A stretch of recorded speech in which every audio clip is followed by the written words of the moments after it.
The question, can the natural sciences answer every question? And there I think that that is simply not the case. The Nobel Prize winner Peter Medawar, many years ago, he wrote a very interesting book on the limits of science. And he said, we do science a disservice, natural science, if we think it can address any questions.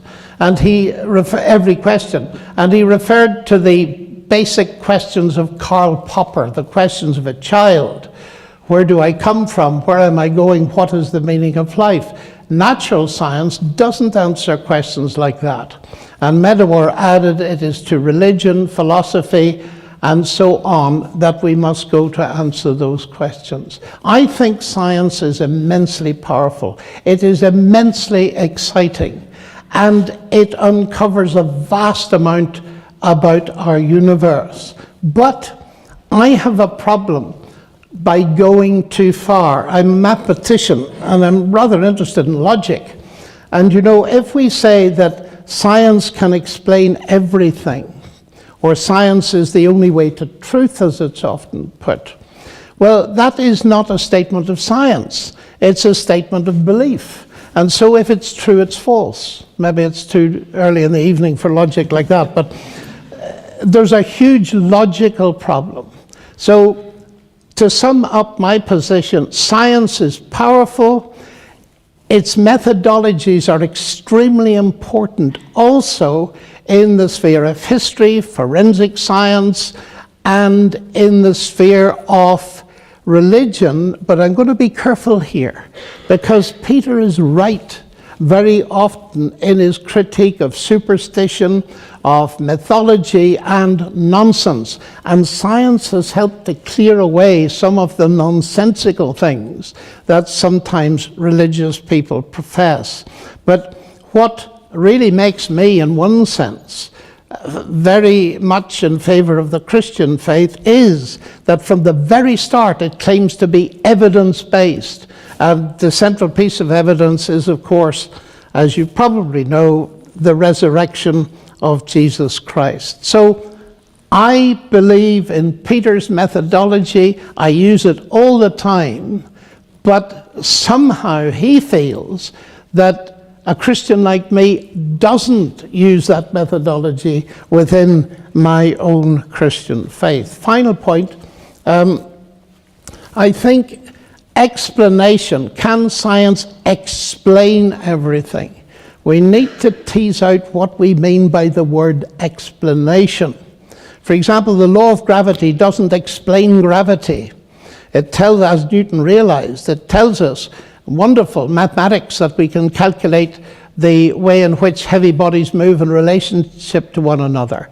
But even when we say science explains, often it doesn't explain comprehensively. And I just want to throw a very simple analogy into this, which I find quite useful. About boiling water. How would you explain boiling water? Well, you can explain it by talking about heat conduction and agitation of molecules of water.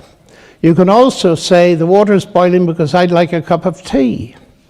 Now, those two explanations are very different. They don't conflict.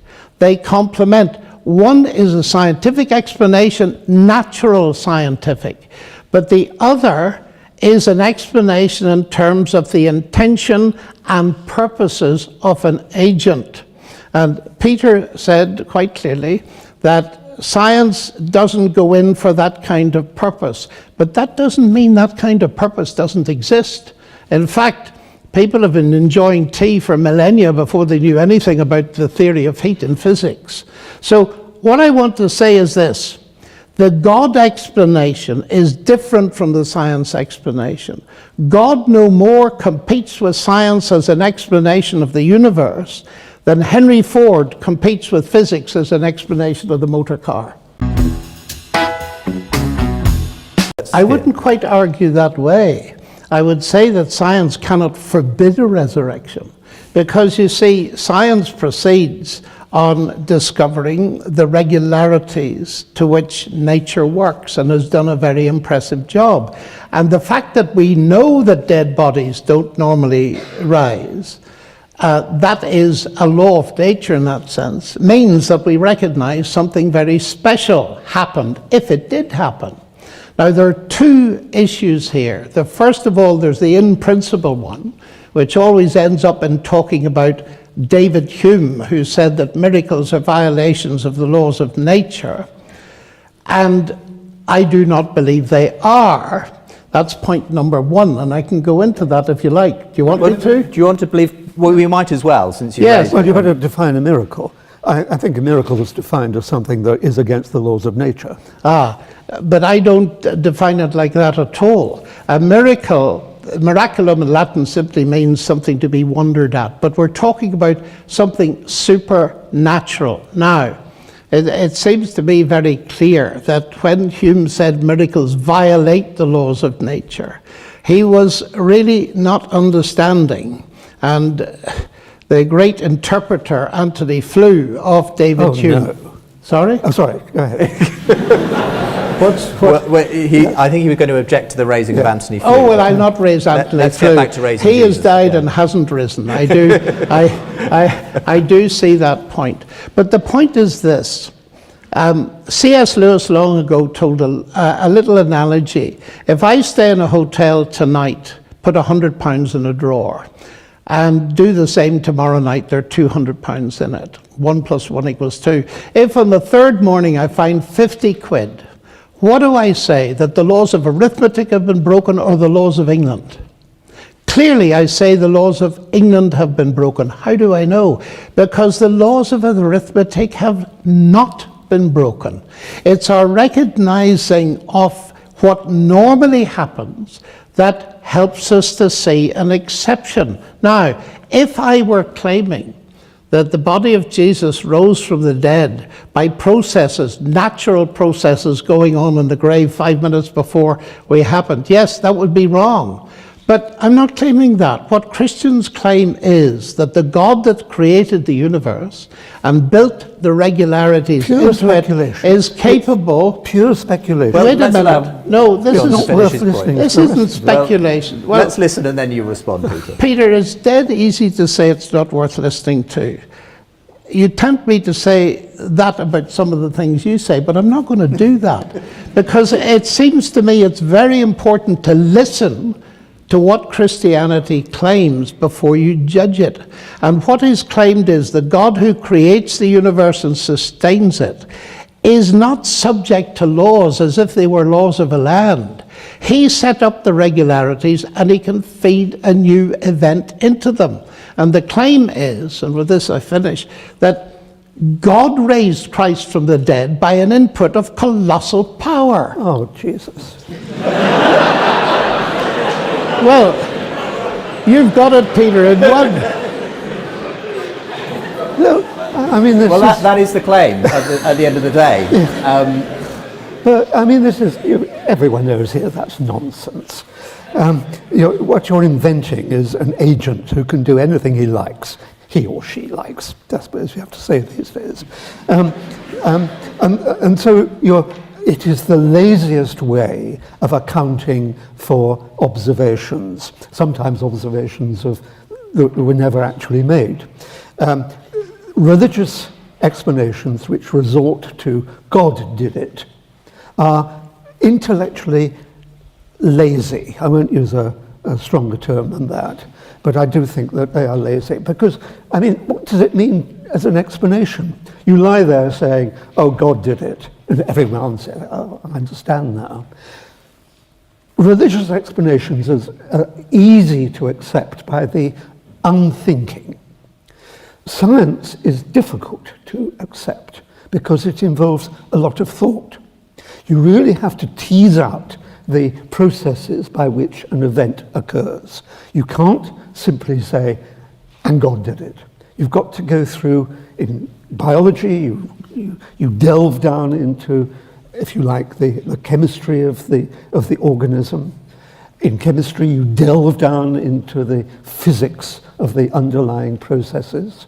And I accept maybe in physics, you have to delve down into the underlying mathematical fabric of whatever I mean by that.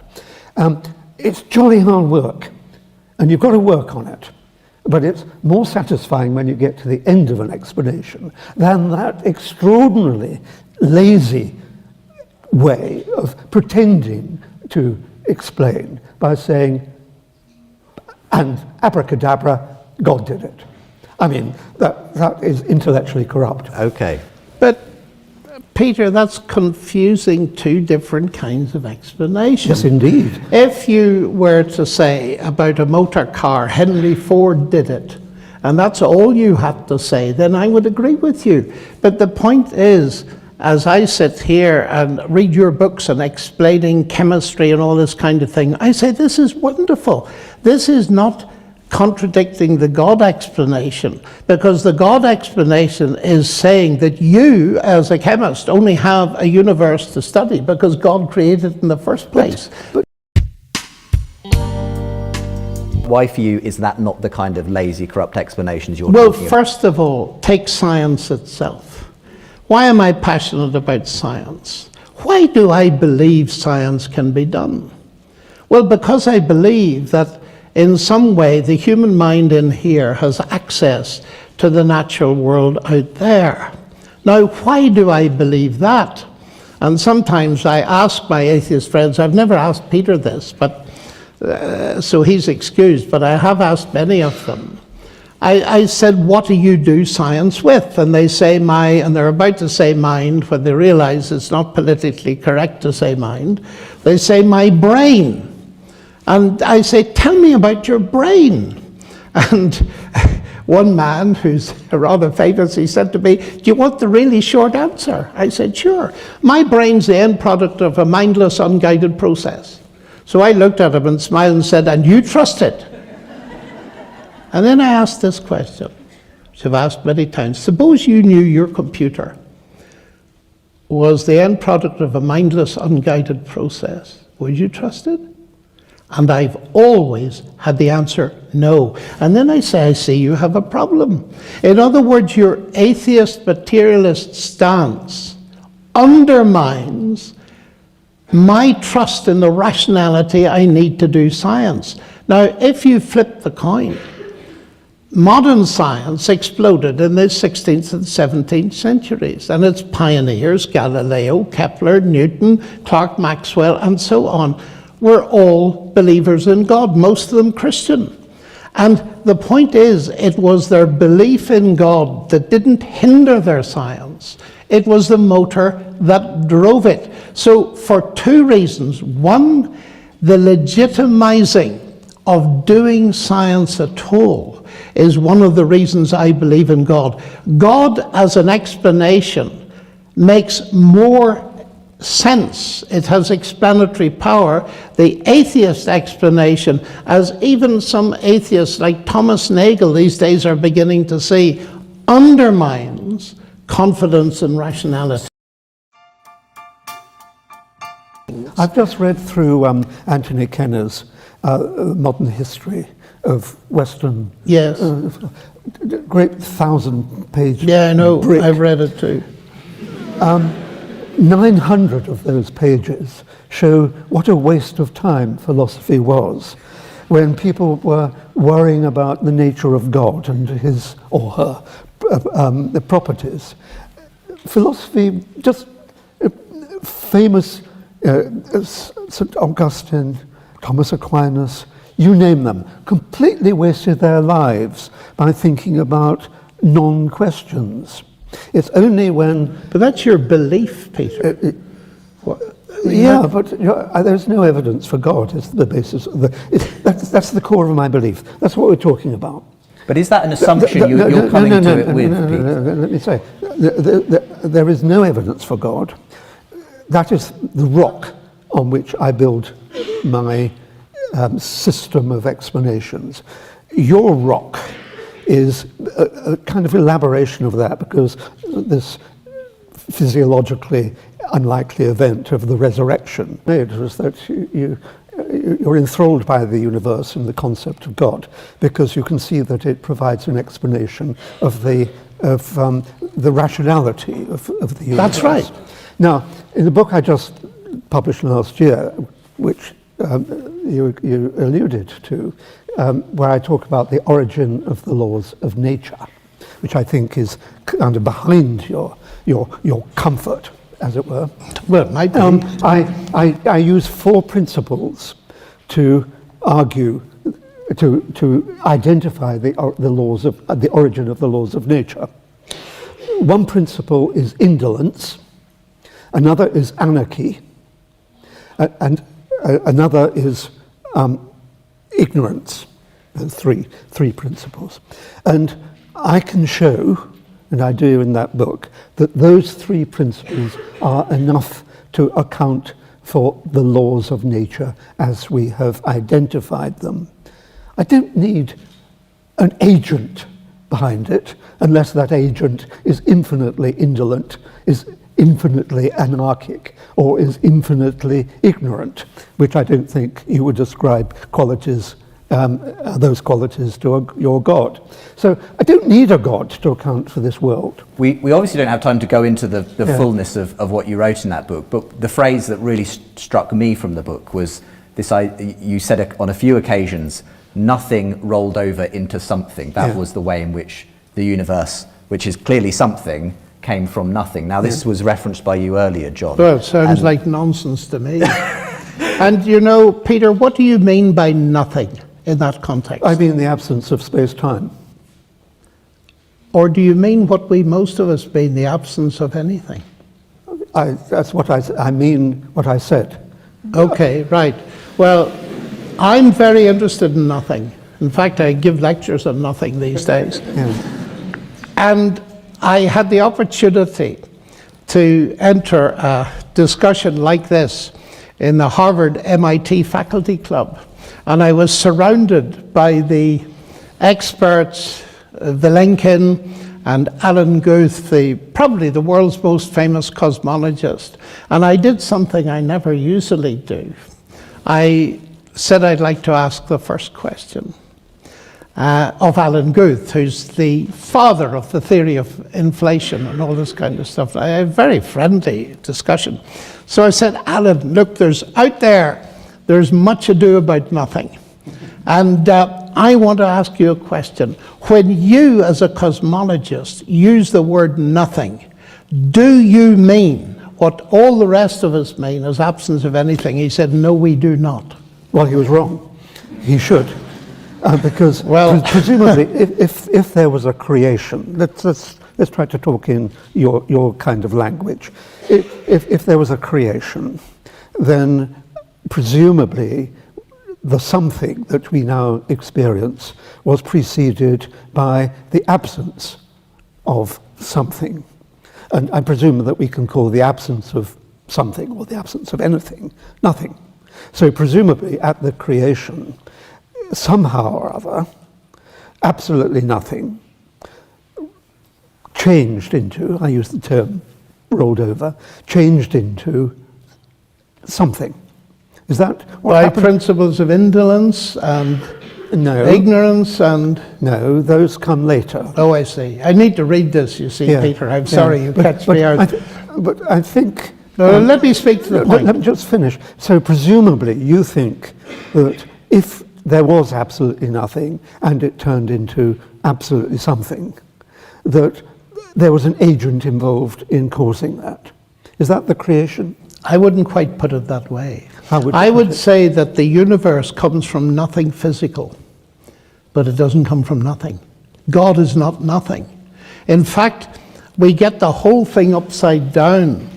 We tend to think, partly because of the way we're educated in terms of science, that mass energy and material is the basic stuff of the universe. Of course, now we've come down to nothing being the basic stuff.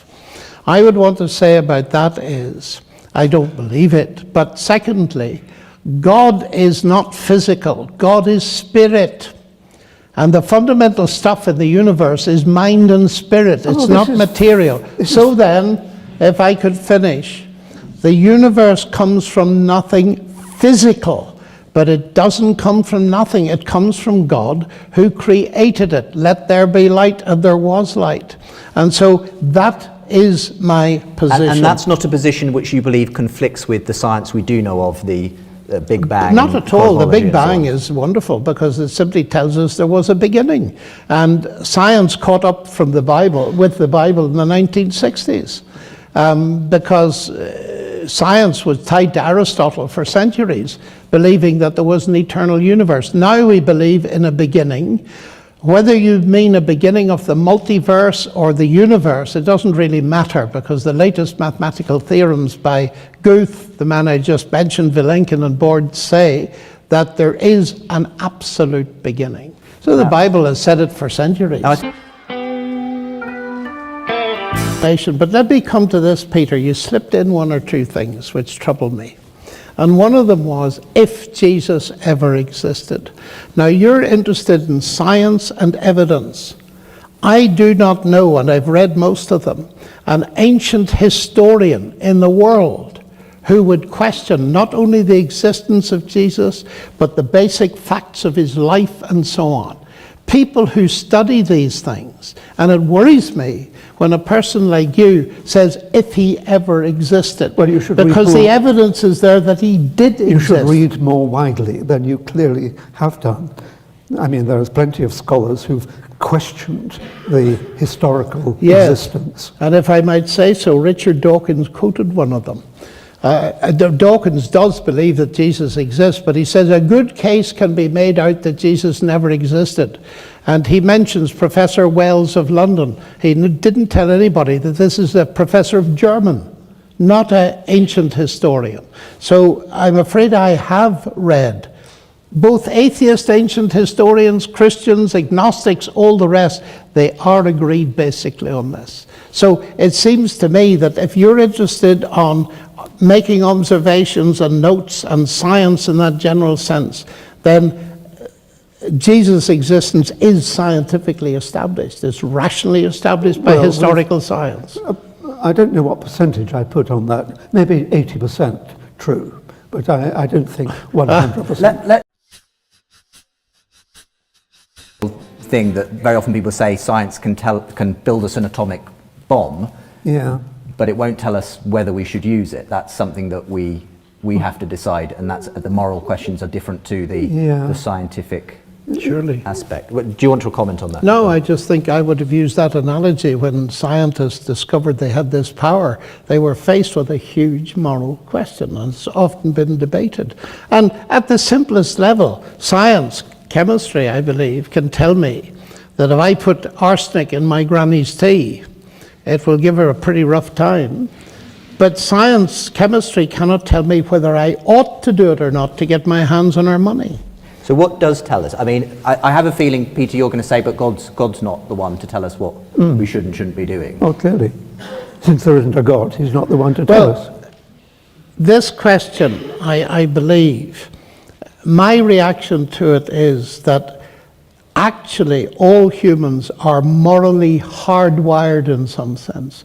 Now, my belief is that this is because they're made in the image of God as moral beings. But if you leave that aside, the fact is that the research has shown that all around the world, if you put moral dilemmas to people, they will come up with more or less the same answers. There's a basic core of morality. You will find the so-called golden rule, do unto others as you would they did to you, in virtually every religion, non-religion, philosophy, and so on. That doesn't mean to say that God breathed that rule into his creation. I haven't said that yet. I said leave God aside. Yeah, but what I'm saying it is there. But through evolution, we have reached that common ground.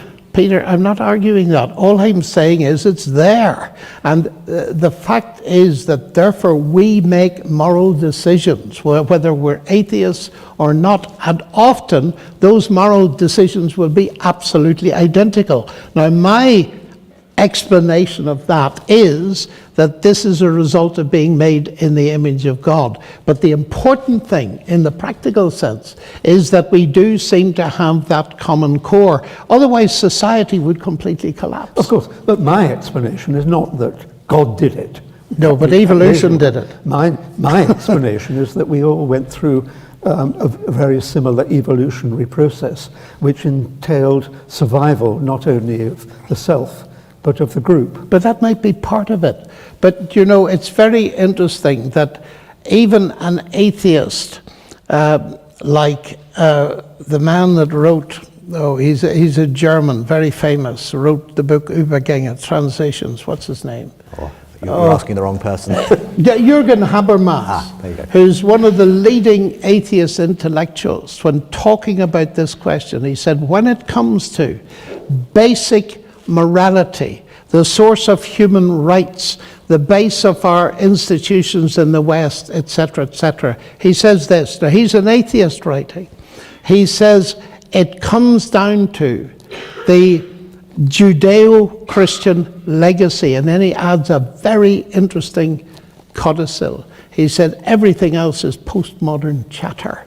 So I would go along with that. I think in this country we owe a huge amount to Christianity at this level as well. Yeah, I think I prefer to live in a Christian country than one, well, let's say an Islamic country, because on the whole, I think you lot treat our lot better.